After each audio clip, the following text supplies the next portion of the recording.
Now, children, let's continue with this paragraph. Understanding doesn't come from reading books. जो समझदारी है, जो understanding है, वो बुक्स को पढ़ने से नहीं आती. Mother never passed any grade and father probably never beyond the fifth. Mother ने कोई ग्रेड कोई क्लास पास नहीं की और पापा ने फादर ने फिफ्थ क्लास तक सिर्फ पढ़ाई की है. But even if we had the wisdom of the whole world, लेकिन उनके पास फिर भी पूरी दुनिया का तजुर्बा है. Mother and father would always have the right to correct us. Mother और फादर के पास हमेशा अधिकार है, राइट है कि वो हमें सही करें. Maybe they don't know what kind of government they have in America और how many constellation there are in the sky. हो सकता है उनको नहीं पता हो कि उनके पास कैसी गवर्नमेंट है अमेरिका में और आसमान में कितने तारे हैं. But there are thousand things they know better than you and me. लेकिन बहुत हज़ार चीज़ें हैं जो वो तुमसे और मुझसे बेटर मतलब ज़्यादा अच्छे से जानते हैं.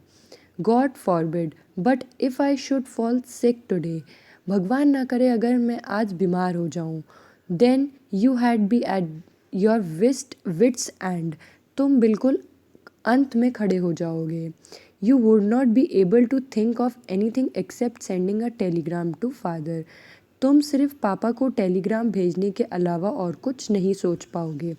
But in your place But in your place, he would not send anybody a telegram or get upset or worried.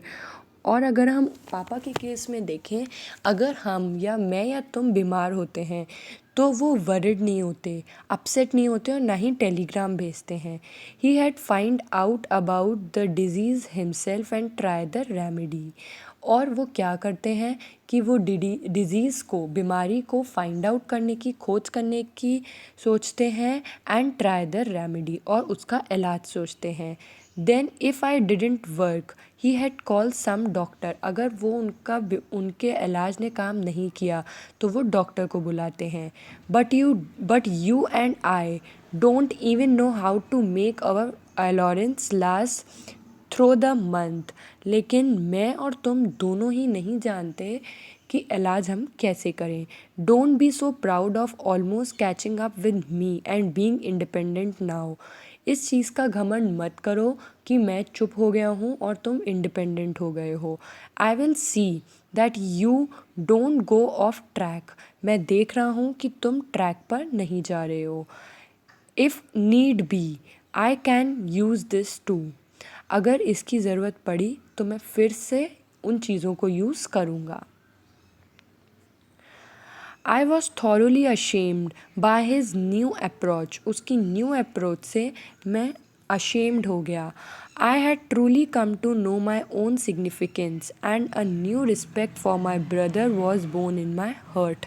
उसकी इस चीज़ से मेरे दिल में उसके लिए नई रिस्पेक्ट, उसके लिए नई इज्जत बढ़ गई. With tears in my eyes I said, आँखों में आंसू थे और मैंने उससे कहा, no no, what you say is completely true and you have the right to say it. जो तुम कह रहे हो बिल्कुल सही है और तुम्हारे पास ये अधिकार भी है कि तुम बोलो.